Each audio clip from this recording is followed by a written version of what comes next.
Hello students, मैं Khaitan polytechnic college से architect Ritu Singh. Subject code AR304 architectural design 2 में unit 1 में आपका व्हीकल पार्किंग स्टैंडर्ड्स जो शीट है उसके लिए जो अलग अलग तरीके के पार्किंग स्टैंडर्ड्स हैं, जो नॉर्म्स हैं, उससे रिलेटेड अपन डिस्कशन करेंगे। तो आप सबसे पहले तो व्हाट इज़ पार्किंग, पार्किंग क्या है? Leaving a vehicle in a particular place for a period of time is known as parking.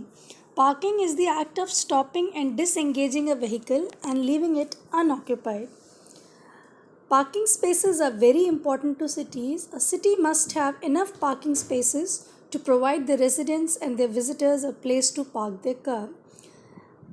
Apart from parking definitions, आप लोग notice करो, due to all of a sudden increase in the purchase of car and other vehicles, there is a lot of traffic on road. और अगर आप लोग notice करो तो जब भी हम कहीं 4 व्हीलर ख़रीदने जाते हैं तो हमसे एक बॉन्ड भरवाया जाता है, एक लेटर लिया जाता है कि yes I have enough parking space, so I am buying this vehicle, so now the parking space is my responsibility. So इस बात से आप अंदाज़ा लगा सकते हो कि पार्किंग इशू कितना क्रूशल हो गया है आज इंडिया में। सो कहीं भी हम कोई भी कंस्ट्रक्शन करें, कोई भी बिल्डिंग प्लान करें, उसमें सबसे इम्पॉर्टेंट है कि आपको पार्किंग के लिए enough space as per the type of building आपको प्रोवाइड करनी पड़ेगी। तो वो किस हिसाब से हमको करनी है, it depends on the kind of vehicle, on the number of vehicle, on the number of the people who are going to use the place. So these all are the parking issues, parking that we are facing right now. So we must know the exact standards about it. Then हम बात करेंगे कि what are the types of parking. तो basically parking areas के अगर अपन बात करें तो 2 टाइप्स ऑफ पार्किंग होती हैं, that is on street parking end of street parking. On street parking जैसा कि आपको नाम सजेस्ट कर रहा है कि against the road, if your vehicular traffic road, if you are parking against that your vehicle, that is known as on street parking. And off street parkings are again in multi-storied buildings, in the basements, या आप स्टिल्ट floor provide कर रहे हो, parking floor provide कर रहे हो, that is of street park, on street parking. But जो पार्किंग के नॉर्म्स हैं वो सबके लिए सेम रहेंगे। नाउ हम गाड़ी को पार्क किस तरीके से, किन अलग अलग तरीक़ों से कर सकते हैं वो हमको देखना है। तो according to that types of parking में आ जाता है आपका first angular parking, then comes your perpendicular parking and then comes your parallel parking. हम इनको एक एक करके एक बार देख लेते हैं। Now the slide in front of you is about the angular parking. Angular parking हम 3 एंगल्स में जनरली कर सकते हैं, 30 degree parking, 60 degree parking and 45 degree parking. If you just have a look at the picture in front of you, आप देखोगे कि road के against एक इंक्लिनेशन लेते हुए, एक एंगल लेते हुए हम गाड़ी को खड़ा कर रहे हैं। इससे क्या होता है, हमको जो गाड़ी की डेप्थ है वो हमको कम यूज़ में आती है, वो कम लेनी पड़ती है। The vehicles can be easily reversed if parked at an angle. दूसरा, जब हम गाड़ी को वापस रिवर्स में लेकर गाड़ी लेके जा रहे हैं तो बहुत ईजिली पार्क हो जाती है और अनपार्क हो जाती है। Hence, it is proving as an efficient parking system in case of vehicular circulation. So that is one important point regarding angular parking, that it eases the vehicular circulation. Then comes your perpendicular parking. Perpendicular parking, as you can see in the picture in the slide in front of you, the vehicles are parked at right angles to the road. It's an efficient system of parking in the sense you can park more cars. सबसे ज़्यादा cars आपकी इसी system में आपको along the length park हो जाती हैं। That is known as the perpendicular parking. मतलब the parked car will make an angle of 90 degree to the road length. Then the next slide in front of you is about the parallel parking. The vehicles are parked along the length of the road. I mean that the flow of the traffic and the vehicle parked is parallel to that flow. There is no backward movement involved by parking or unparking. अब इसमें एक important चीज़ है, generally हम क्या करते थे कि या तो गाड़ी को, जब हम परपेंडिकुलर पार्किंग या एंगुलर पार्किंग होती है उसमें गाड़ी को हम रिवर्स लेके then we have to unpark the car, then we have to take it out. इस केस में ऐसा कोई दिक्कत नहीं होती, you don't have to do any reverse parking, no backward movement. इससे क्या होता है कि it is the most safest parking from accident perspective. Accident point of view से ये सबसे सेफ पार्किंग है. तो now there are all three kinds of parking, all three kinds of positive effects and negative effects दोनों के आपको सामने आ रहे हैं. दो इसमें एक पॉइंट ये ज़रूर रहता है कि इसकी जो लेंथ है वो व्हीकल लेंथ से काफ़ी ज़्यादा रहती है. That is it consumes the maximum length and less number of vehicle can be parked for a given length. Will not talk about the width right now. If you talk about the length, तो ये parking as compare to the other two set of parkings उनसे ज़्यादा length लेती है. And again एक अच्छी चीज़ ये हो जाती है कि this method produces least obstruction to on going road traffic. दूसरा, ऑन गोइंग कोई रोड पर ट्रैफिक है तो उसको लीस्ट ऑब्स्ट्रक्शन होता है if you go for a parallel parking. Now there are some vehicle dimensions in front of you which are very important while you're parking. If you look at the figures in front of you, हमको ज़रूरी नहीं है सिर्फ car ही park करनी है. there are number of various kind of vehicles. You can see a cycle in front of your bicycle.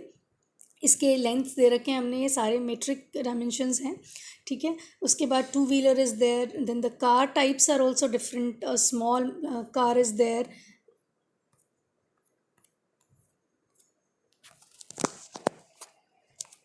Then you come to the next slide. एक hatchback car है आपके सामने, 3.65 मीटर लेंथ है and the width is 1.9 meter. On your left hand side is the elevation, the side elevation. On your right hand side is the front elevation of the same car. Then you come to mid level sedan car which is 5.16 meter length, and then you come to the elevation of the same. The figures are in front of you. And then higher level sedan car is there. इसके बाद में हम आगे करते हैं तो SUVs आती हैं, आपकी जीप्स आ जाती हैं, मिनी बसेस आ जाती हैं. You can just go through the slides one by one. The one in the top, the one in the middle and the lower one, जिसमें आप अलग अलग लेवल की कार और उनके डायमेंशंस देख सकते हैं. आप लोग एक और काम कर सकते हैं कि जैसा कि हम लोग since architecture design is a practical subject, तो सबसे पहले जो हम पढ़ाते हैं whatever car is there in front of you, जो भी अलग अलग तरीके की हैशबैक है, मिड लेवल सिडान है, सिडान लेवल है, एंड देन SUV है, या टू व्हीलर्स आर देयर. इनके आप स्टैंडर्ड्स, इनके आप मेजरमेंट्स खुद लें. इनकी विड्थ, इनकी लेंथ, इनकी ओवरऑल हाइट, इनका जो ओपनिंग स्पेस, जो कार का दरवाज़ा खुलता है उसमें आपको कितनी जगह चाहिए होती है. अगर आप अपने राइट हैंड साइड पे देखोगे इट इज़ रिटन देयर कि दरवाज़ा अगर खुल रहा है तो 0.96 मीटर की जगह हमको चाहिए. Now if this space is required, that means इसके बाद ही आप कोई दूसरा व्हीकल पार्क कर सकते हो. तो आपके पार्किंग स्टैंडर्ड्स, जो भी हम लॉट फिक्स करते हैं पार्किंग के एक कार के लिए या किसी भी एक व्हीकल के लिए, वो ये सारे पैरामीटर्स देखने के बाद फिक्स होते हैं. Then comes your bus is also there, your mini truck is also there. ठीक है, आप लोगों के ये सामने है, ट्रक इज़ ऑल्सो देयर. तो ये व्हीकल डायमेंशंस आप लोग खुद भी इस स्लाइड से भी रेफ़र कर सकते हो और आप लोग खुद भी मेजर कर सकते हो. When ever you have time in your practical times, you can just move out. And college में भी बहुत सारे व्हीकल्स होते हैं, आप जनरली उसमें से ये काम कर सकते हो. देन हम आ जाते हैं अब ये सारा स्टडी करने के बाद, what are the standard dimensions of a car. तो ये हमने इसको जो सच अगर आप पूरा देखो तो जो स्पेस हमको चाहिए होती है that is 2.3 metre by 5 metre, जो कि बाईलॉज आजकल जो परमिट कर रहे हैं जयपुर में, हम उससे उन्होंने जो एक पार्किंग बे है उसका साइज़ कर दिया है 2.5 metre will be the width and 5 metre will be the length. Now this is for sedan level car. अगर आप इससे बड़ा बस के लिए किसके लिए करते हो तो then they are different parameters. But if you talk for a car parking space, then 2.5 meter by 5 meter will be a standard as per the bylaws. उसके बाद आता है whenever you are parking for a lot, you are going to plan for a parking lot, तो parking lot में turning radius, roads अगर आप design कर रहे हो, रोड में उसको टर्न करना है, तो वो जो कर्वेचर है वो कितना होगा. This there is a sheet in front of you can see the inner diameter is 3.5 radius is 3.5 metre and the outer diameter is 5 meter as keeping the track width as 2.5 meter. This is for a standard car.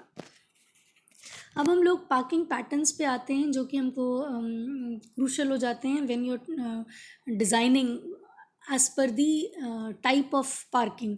Parallel parking अगर आप कर रहे हो, जैसा कि हमने सीखा, parallel parking is the parking which you are doing parallel to the length of the road. तो the first figure on your left hand side is for the parallel parking. इसमें आप देख सकते हो कि 2 meter width is required and जो length होती है इसकी सबसे ज़्यादा हो जाएगी 6 मीटर. इसके अकॉर्डिंग आप लोग प्लान कर सकते हो. एंड इसमें ये वन वे है, this is one way not two way. ठीक है, तो वन वे में आपको इंटरनल जो डिस्टेंस है आपको जो रोड का चाहिए that is 3.5 metre. Again on 30 degree easy entry and exit one way आपकी है. इसमें आप 30 डिग्री इंक्लाइन करके जो सामने आपका ऑब्स्ट्रक्शन है उससे आप 30 डिग्री इंक्लाइन करके 2.3 मीटर्स की विड्थ लेकर 4 मीटर लेंथ लेके आप लोग इस इंक्लिनेशन को डिज़ाइन कर सकते हैं. And this comes out to be your 30 degree and 3.5 metre again is the clear distance in between two cars parking space. Then comes your 45 degree oblique parking. This is again one way. एक ही जगह से वापस मतलब if you take your car back and then you have to go in your upward direction only. आप backward direction नहीं ले सकते हैं इसमें आप देखो जैसे जैसे आपकी ये जैसे 30 पैरेलल थी, then 30 degree, then 45 degree, length increase होती जा रही है. First it was 2.75 meters, then 4 meters, then comes 5.16 meter which is required for 45 degree parking. And internal जो road width that is 3.5 meter. Then comes your 60 degree parking. This is one way oblique parking. इसमें आप 4.5 meters आपका internal road width है and both ways आप 5.48 meters में आप car को park कर सकते हो. दैट इज़ वाई 5.48 बिकॉज जब हम उसको 60 डिग्री इंक्लाइन कर रहे हैं 2.3 मीटर्स में, तो जो लेंथ 5 मीटर की आ रही है कार लगाने की पूरी, जो कि हमने डिस्कस किया था 2.5 मीटर्स पे 5 मीटर्स लेंगे, वो 5.48 मीटर्स पे आएगी. Then comes your 90 degree parking. इसमें 2 वे पार्किंग हो जाती है आपकी. If you go for a 5.5 metre wide road in the centre, दोनों साइड में आप 5 मीटर्स 2.5 मीटर बाई 5 मीटर का पार्किंग लॉट लगा सकते हो. तो this was about your angular parking. Then अब सबसे इम्पॉर्टेंट चीज़ आती है कि stop rails and buffers are as well as required. तो अगर आप देखोगे कि हमको रोड पर गाड़ी को रोकने के लिए, वरना तो at times you need a barricade to stop the car because उनको एक अलार्म होना चाहिए कि गाड़ी मेरी यहाँ तक रुकनी चाहिए जहाँ पे आपका टायर जाके उस चीज़ से हल्का सा टकराए, so that it doesn't hit another thing which is in front of the car. Anything, it can be another car, it can be any tree or any other obstruction. तो ये आपका जो 5 मीटर है उससे 1.10 मीटर्स पे आपका ये stop rail का मतलब होता है आपकी जो कार का फ्रंट का जो टायर है उसकी विड्थ होनी चाहिए. ओके, देन एक अनदर आपकी पार्किंग ओवरहैंग स्ट्रिप्स के लिए एक फिगर आपके सामने है. मान लीजिए आप रोड पर पार्किंग में गाड़ी लगा रहे हो and there has to be 5 metre की अगर मेरी गाड़ी की विड्थ है तो सामने से 800 सेंटीमीटर मेरे लिए काफ़ी रहेगा कि हम उसको हल्का सा एलिवेट करके करते हैं, so that after that 5 metres अगर मैंने कोई ट्री भी प्लांट कर रखा है तो my car will not hit that tree. अगर ये पूरी रोड बिल्कुल स्ट्रेट कर दी, पार्किंग एरिया हमने बिल्कुल एक लेवल पे कर दिया, तो देर आर पॉसिबिलिटीज़ कि कार आगे जाकर, क्योंकि अगर मान लीजिए टाइमली आपने ब्रेक नहीं लगाया है, प्रॉपर पार्किंग एक्सपर्टीज़ नहीं है आपके पास में, तो देर आर मोर चांसेस कि आप जाकर उस पेड़ को टक्कर मार देंगे. तो उसको अवॉइड करने के लिए, टू अवॉइड सच एक्सीडेंट्स, ये जो 5 मीटर की स्पेस है इसके जो फ्रंट को हम 800 सेंटीमीटर तक इसको हल्का सा रेस करके कर्व बना देते हैं, so that to prevent these sort of accidents. ये ओवरहैंग स्ट्रिप्स कहलाती हैं. नाउ अब सब हमने अलग अलग तरीके की पार्किंग्स पढ़ ली, हमको इसकी शीट बनानी होती है आगे। देन पार्किंग लॉट कैरेक्टरिस्टिक्स क्या होने चाहिए? सबसे पहले तो हम सरफेस की बात करेंगे। Of course it has to be all weather surfacing materials should be maintained in good condition, anti skid होना चाहिए, it should be kept clear and in an unobstructed and usable conditions at all the times. That is the important property of the surface. आप किसी भी surface जो उसका floor है ये उसकी quality ऐसी होनी चाहिए. Grading again, parking lots shall be graded for proper drainage with surface water diverted in such a way as to keep the parking area free of accumulated water. Then lighting. Lot shall be properly illuminated with standard arrangements with standards arranged so as to reflect light away from any adjoining residential building. Parking size हमने discuss कर ही लिया था कि parking measures 2.5 meter by 5 meter होने चाहिए, but then again sizes में vary to provide for vehicles that are larger और smaller than standard size. So this was about your parking, vehicle parking. हमने कार व्हीकल पार्किंग की details, किस अलग अलग inclination पे हम लोग कार पार्किंग करते हैं, उनकी टर्निंग रेडियस क्या होने चाहिए, ये हमने एक कार के लिए स्टैंडर्ड डायमेंशंस हमने स्टडी किए. आप लोगों को अगर इसमें इंटरेस्ट है and out of the syllabus also for your sake of knowledge अगर आप जानना चाहते हैं तो you can just try it for bigger vehicles like buses, or you can even try for your two-wheelers like your motorcycles, your bikes, etc. As of now, thank you.